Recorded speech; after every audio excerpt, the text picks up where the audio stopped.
Class 9 की book beehive में first poem दी हुई है द रोड नॉट टेकन। ये पोएम रॉबर्ट फ्रॉस्ट की है, बहुत ही फेमस पोएम है।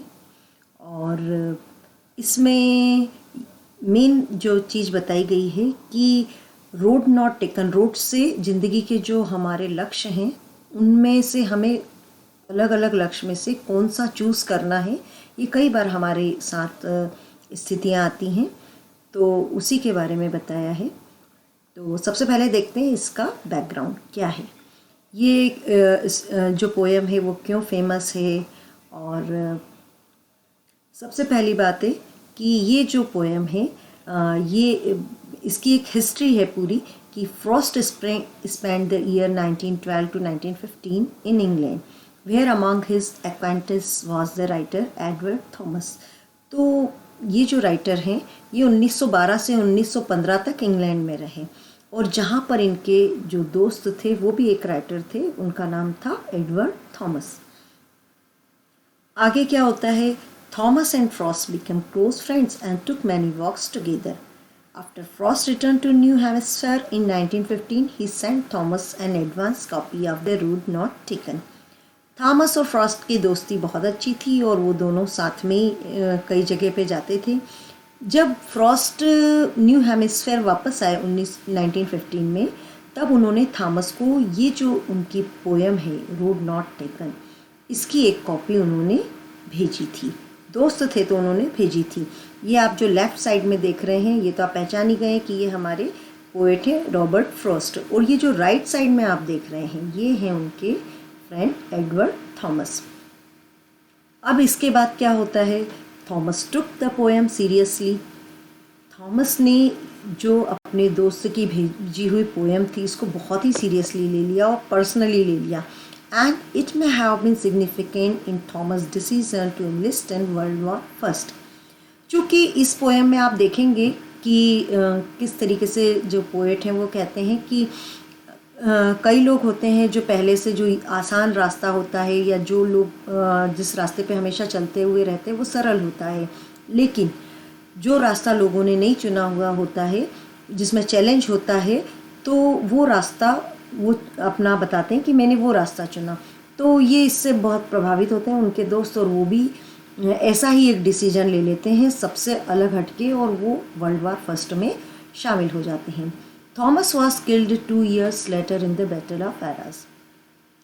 लेकिन जैसा कि आप पोएम में भी आगे देखेंगे कि हम जब कोई चैलेंज लेते हैं तो उसका जो रिज़ल्ट है वो पॉजिटिव भी हो सकता है, नेगेटिव भी हो सकता है, और थॉमस ने जिस तरीके से इसका डिसीज़न लिया तो वो उनके लिए गलत साबित हुआ, और उन्होंने युद्ध में भाग लिया और 2 साल के बाद में उनकी मृत्यु हो गई।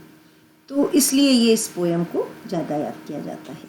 पोएम का पिक्चराइजेशन देख रहे हैं आप कि एक जंगल है जिसमें 2 रास्ते जा रहे हैं। मान लीजिए हम यहाँ पर बीच में खड़े हैं तो हमको चूज़ करना है कि हम लेफ़्ट में जाएं या फिर राइट में।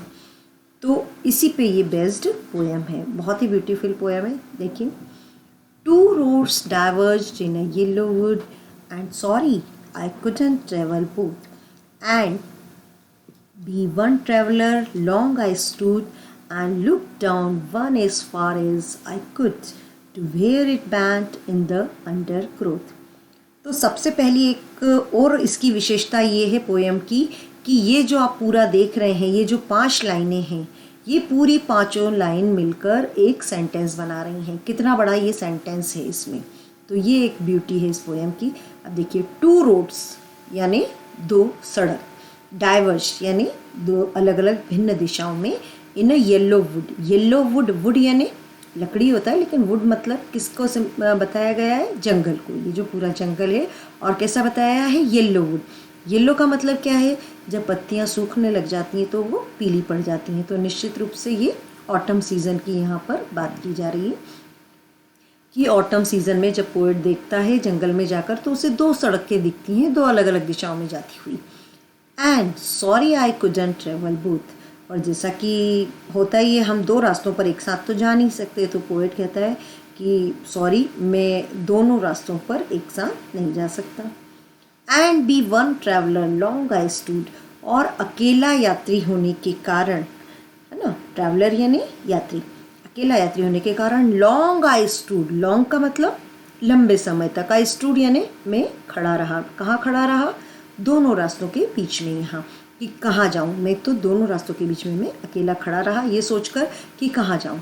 And look down one as far as I could, और मैं जहाँ तक देख सकता था वहाँ पर तक मैंने देखा। कहाँ तक देख सकते हैं हम? जब तक कि कोई सीधी सड़क दिख रही है तब तक देख सकते हैं, जहाँ मोड़ आ जाएगा वहाँ हम नहीं देख सकते।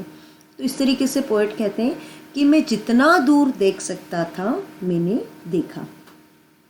To where it bent in the undergrowth, undergrowth मतलब कि ये जो छोटे छोटे से प्लांट्स होते हैं, तो ये जहाँ पर मुड़ गए या जहाँ पर रास्ता मुड़ गया वहाँ तक मैं उनको देखता रहा। नेक्स्ट लाइन देखते हैं हम। तो ये पूरी आपको पोएम समझ में आ गई। ये फिर से इन लाइन की समरी बता देती हूँ मैं कि मैं जंगल में खड़ा था जहाँ पर दो अलग अलग रास्ते जा रहे थे और मैं दोनों रास्तों पर एक साथ नहीं चल सकता था।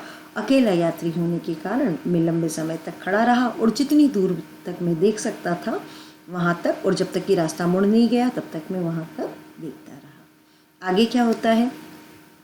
नेक्स्ट लाइन है, Then took the other as just as fair, and having perhaps the better claim, because it was grassy and wanted wear, though as for that the passing there had warned them really about the same. अब जब दो रास्ते चुनने थे तो क्या कहा? Then took the other, other मतलब मैंने कौन सा रास्ता ले लिया? दूसरा रास्ता ले लिया। As just as fair, जो उसे ठीक लगा, जो हमको सही लगता है हम वो चूज़ कर लेते हैं। तो इसे पोएट ने दूसरे रास्ते को चूज़ किया। And having perhaps the better claim, चूँकि उसे जो सही लगा तो वो कह रहा है कि शायद ये सही चुनाव था मेरा कि मैंने उस चीज़ को, उस रास्ते को चुना। क्यों चुना?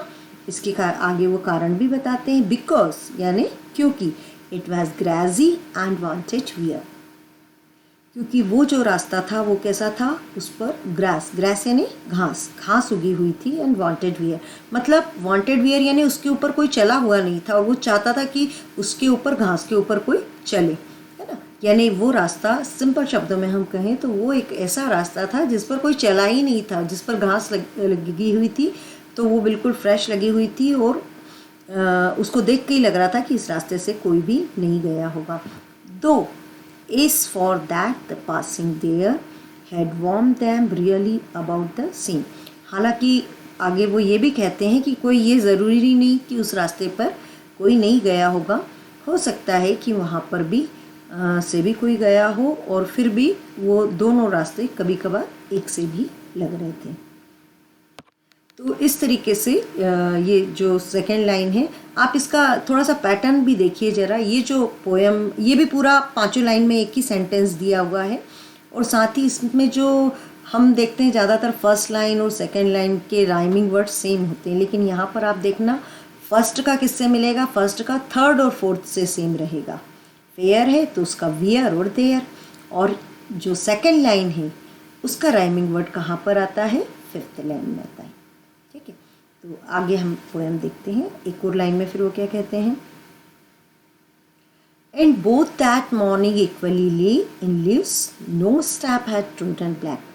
Oh, I kept the first for another day, yet knowing how way leads on to way, I doubted if I should ever come back. अब पोएट कहते हैं बोथ दैट मॉर्निंग इक्वली ले। अभी पहले तो वो ये कह रहे थे कि मुझे ऐसा लग रहा है कि ये घास लगी हुई है तो इसके कारण शायद ये रास्ते पे कोई नहीं चला, लेकिन फिर बार बार उनको डाउट होता है कि नहीं, दोनों एक से ही हैं। In leaves no step had trodden black. Trodden black का क्या मतलब होता है? ट्रोडन ब्लैक मतलब कि जब हरी पत्तियाँ होती हैं, कुचल जाती हैं, उन पर कोई चल के चला जाता है तो वो कैसी हो जाती हैं? वो काली पड़ जाती हैं। तो वो पोएट कह रहे हैं कि कोई पत्तियाँ इस तरीके से उस पर किसी कदमों के चलने से वो पत्तियाँ काली नहीं पड़ी थी। Oh, I kept the first for another day. इसके पहले हमने लाइन में देखा था, इसके पहले पैराग्राफ में पोएट ने कह दिया था कि मैंने सेकेंड रोड चूज़ किया। तो अब वो फर्स्ट रोड के बारे में बता रहे हैं कि फर्स्ट का क्या किया उन्होंने? I kept the first for another day, मैंने पहली रूट को किसी और दिन के लिए रख लिया, क्योंकि भाई दोनों पे साथ नहीं चल सकते, तो अभी तो मैं सेकंड पे चलूँगा, और फिर मैंने किसी और दिन के लिए उसको तय कर दिया।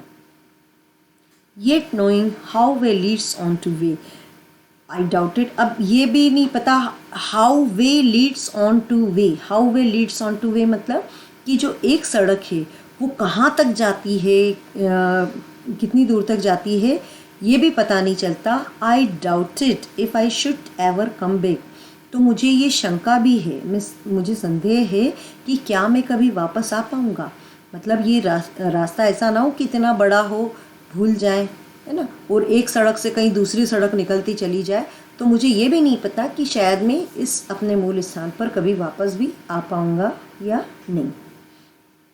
इस तरीके से आप इस पैराग्राफ में क्या बताया है कि पोएट ये कहता है कि ये जो है दोनों रास्ते एक से ही हैं, कोई पत्तियां काली भी नहीं पड़ी हुई हैं, लेकिन मैंने फिर भी पहले वाले रूट को दूसरे दिन के लिए रख दिया है, और जो दूसरे रास्ते पे मैं चल रहा हूँ मुझे पता है कि ये रास्ता कहाँ तक जाएगा, ये भी पता नहीं है कि कभी मैं वापस आ भी पाऊँगा या नहीं, लेकिन फिर भी उसको वो चैलेंज लेके वो इस सेकंड रास्ते को ही चूज़ करते हैं।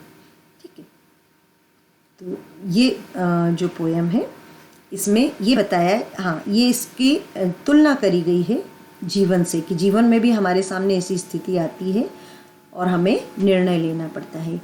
आई shall be telling this with a sigh, अच्छा, जब हम कोई डिसीजन ले लेते हैं तो हमको ये सोचना भी पड़ता है कि क्या ये हमारा डिसीजन सही होगा या गलत साबित होगा, ये भी नहीं कह सकते। यहाँ साय का मतलब क्या है, आह भर के कहना, डीप ब्रीथ को हम साय कहते हैं। तो ये पॉजिटिव सेंस में भी हो सकती है, नेगेटिव सेंस में भी, जब हम राहत महसूस करते हैं तब भी ले सकते हैं डीप ब्रीथ, या फिर दुख में भी। तो मैं जब भी ये जो मैंने रोड चूज़ किया है, जो मैंने चैलेंज लिया है, तो मैं आह भर के ये कहूँगा, क्या, somewhere ages and ages hands, कब, कई सालों के बाद मैं क्या कहूँगा, two roads diverged in a woods and I took the one less traveled by and that has made all the difference। तो मैं क्या कहूँगा कि कई सालों के बाद में मैं आह भर के ये ज़रूर कहूँगा कि एक जंगल में दो रास्ते थे, और दो रास्तों में मैंने वो रास्ता चुना जो जिस पर लोग कम चले थे या जिसे कम लोगों ने चुना था, और उसी के कारण ये सब अंतर आया है। अंतर आया है मतलब अंतर कोई भी हो सकता है, चाहे वो अच्छा हो या बुरा हो।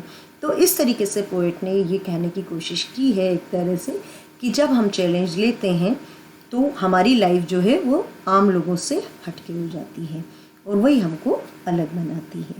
बहुत ही ब्यूटीफुल पोएम है ये। इसके नेक्स्ट वीडियो में हम इसके क्वेश्चन आंसर्स देखेंगे। Okay, thank you.